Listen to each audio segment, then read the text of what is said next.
Welcome, gang. What it do, what it don't. It's your boy P Fire, aka African P, aka P Mr. Africa, aka P Fire, aka Phoenix the Fireboy, aka Mr. WANTS, aka Mr. We Are Not the Same, aka this is your boy hosting another episode of A to Z of Africa. I say another episode. This is the first episode of A to Z of Africa, and it's just an introduction. I'm just gonna break it down for you and let you know what to expect. So yeah, stay with me. Make sure you like, comment, subscribe, and let's do this thing. Okay, so A to Z of Africa. As I mentioned in the introduction, I'm gonna be going through basically A to Z of Africa. It's kind of going to be a fun, educational little piece where I'm going to go from A, B, C, D, E, F, G all the way down to Z, and I'm just going to give you fun little facts as well as educational pieces. So, you know, A, we might start with agbalumo, which is a fruit from Nigeria. I wonder what they call it in other countries. I'm not sure. So you might start with agbalumo and then talk about agbalumo, and you know, I might reminisce about my childhood playing in Lagos, drinking, eating agbalumo, and you know, using the skin as chewing gums. Those that know, innit? Shout out my Nige people. Mwah. Arise, O compatriots, Nigeria comes to thee. Anywho, and then I might go B, you know, the Benin bronzes, which of course we need returned. You know, they can't be sitting in museums from all over the world, but they're not sitting in our own museum, so we need those returned ASAP. You know, everyone else has got their looted treasures returned, you know, so we need the same thing. We want our shit back.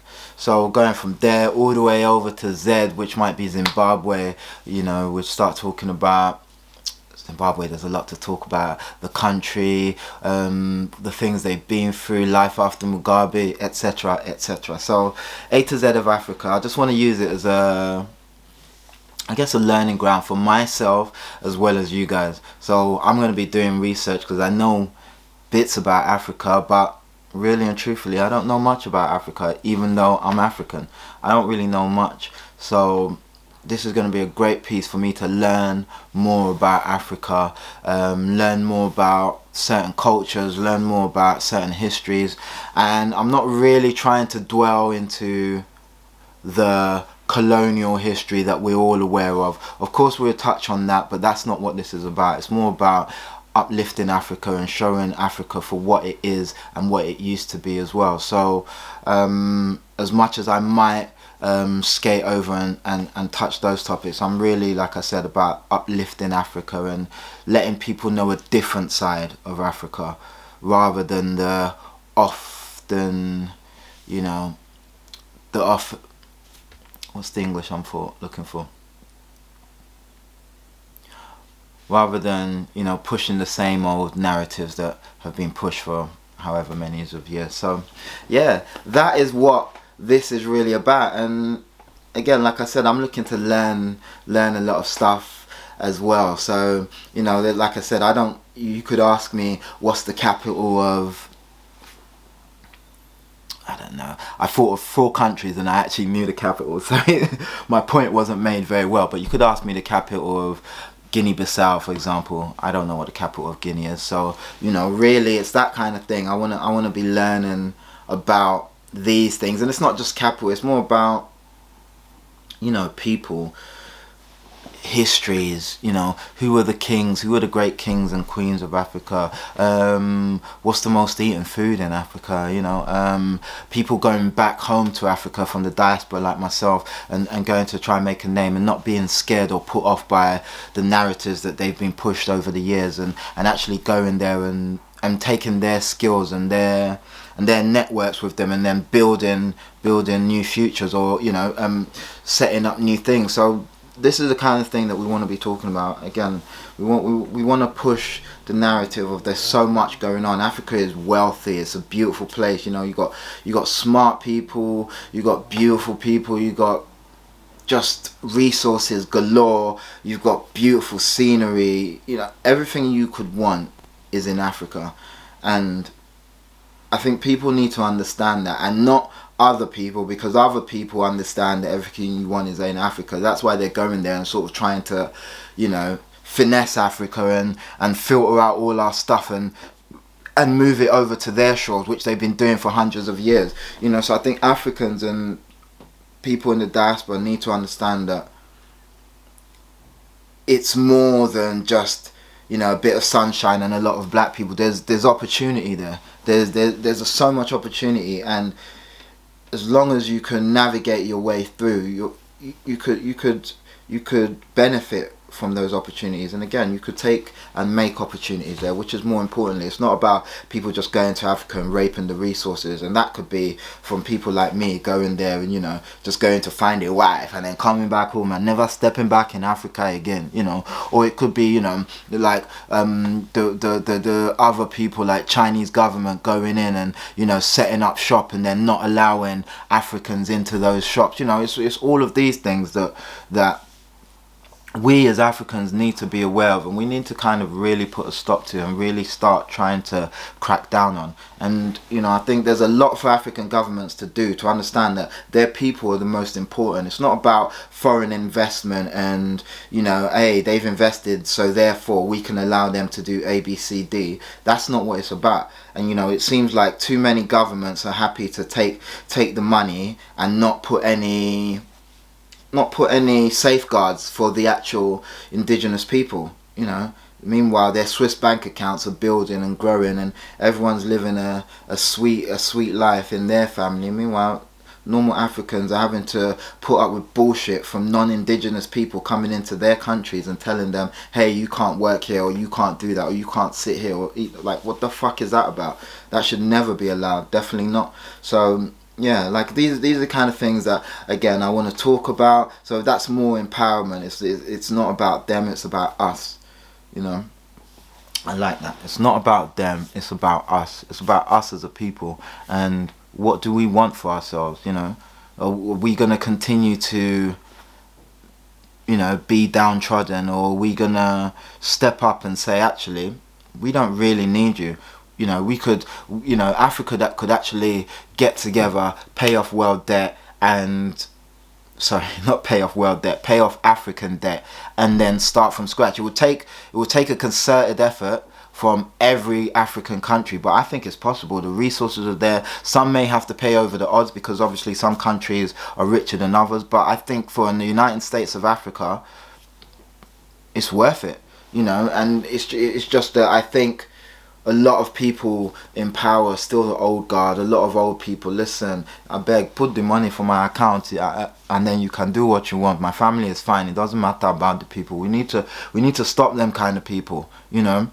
And maybe that's all they've known. If you don't take bribe now, maybe they'll start looking at you funny. Like, you know, Russell bloody Crowe in what's it called, American Gangster, you know, he didn't take the money. Everyone started looking at him funny, like, oh shit, he's not corrupt. Maybe that's what it is within our governments. Maybe if you don't take the money, they look at you like, oh, you're not corrupt enough, so we can't trust you, we will start to ostracize you. Alright, cool, maybe that's the case, but someone's got to be ostracized to move things forward. So, you know, again, I'm not an expert, this is just me speaking from the heart. You know, I'm sure there's plenty of reasons as to why you can't simply just say, hey, Africa, let's all get together and pay off African debt. I'm sure there's plenty of reasons why.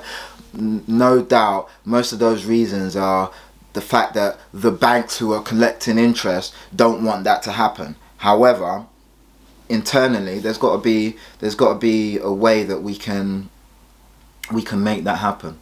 So yeah, so, you know, we'll be talking about things like that, you know, again, talking about the differences between African nations, you know, from whether it's from their jollof or to their women or to the language or the attitude, just, you know, cool stuff. Again, I'm not trying to do no caricatures of Africa. You might get the odd, you know, Niger jollof, Ghana jollof, of course, but I'm not really trying to do that. You know, we've been there, we've done that, but trust me, I'm going to get involved, and when I get involved, I need both plates of rice in front of me to do it properly. We can't just talk about it. Mans need the food in front of them. I already know what's winning, but in the interest of fairness, one has to let it be shown that it's all above board. So yeah, you'll catch me in jollof from different countries soon. Maybe not. But anyway, seriously though. Yeah, so this is just really about learning about Africa, hopefully showing you guys stuff you didn't know, hopefully learning stuff from you guys, because you know everyone's crazy in the comments, everyone likes to put, no, that never happened, where did you get your facts from? So you know, hopefully you guys can teach me stuff, I can teach you stuff, and it'll be a beautiful synergy of learning and education. You know, let's remember, like, Africa is a beautiful, beautiful, beautiful place, and so many people want a piece of Africa. So it's time that we as Africans, whether we're at home or in the diaspora, we need to say, look, we want a piece of Africa. We need to know that Africa is for us rather than for everyone else, you know. Because it may sound silly. You go, how can Africans think that Africa's not for them? Listen, just the things that happen within African countries, and you know, the things that African leaders do to their own people sometimes lets people think, well, really, they don't care about us. They only care about kudi, owo, naira, dollar, pound. You get me? Sterling. They only care about the money. So whoever's giving me the money, that's who I will look after. So, you know, a lot of Africans think like that, and I guess we need to sort of change the narrative, like, and just look at countries that are really progressing, you know. And just for example, Rwanda, again, I'm not an expert, but just looking at Rwanda and all the things they've been through, and in such a short time to have made such a leap and such a change is an amazing thing. And I can't wait to go to Rwanda. I really can't wait. It's like I can't wait. I can't wait to go there, see it, you know, learn some more about the history, meet the people, and just really immerse myself in another African country. As you can see, one is Nigeria, and that's the only African country I've been to, so I need to change that. And obviously with stupid corona, I was meant to go to Nigeria this year. I don't know if that's gonna happen. I hope so, but you know, fingers crossed. That's just one finger crossed. I don't know, what the fuck, fingers crossed. So yeah, hopefully. But the plan is Niger, Ghana, and then after that I think Rwanda might be next on the list. So yeah, never been Ghana before either, so obviously we're next door neighbours. It makes sense that when I go to Niger again, I just go to Ghana and, you know, go and hang out with my Etisen brothers and sisters, you know, Madame Fo, Etisen, you know, yeah, I mean, we're all one and the same, you know what I mean? Nigerians, we love your women, you love our men. We don't like your jollof, you love our jollof, but we love you, man. You get me? More than anybody, we love you. So shout out my Ghana people, Etisen, you get me? We love you, man. Do you know what I mean? So yeah, what can I say?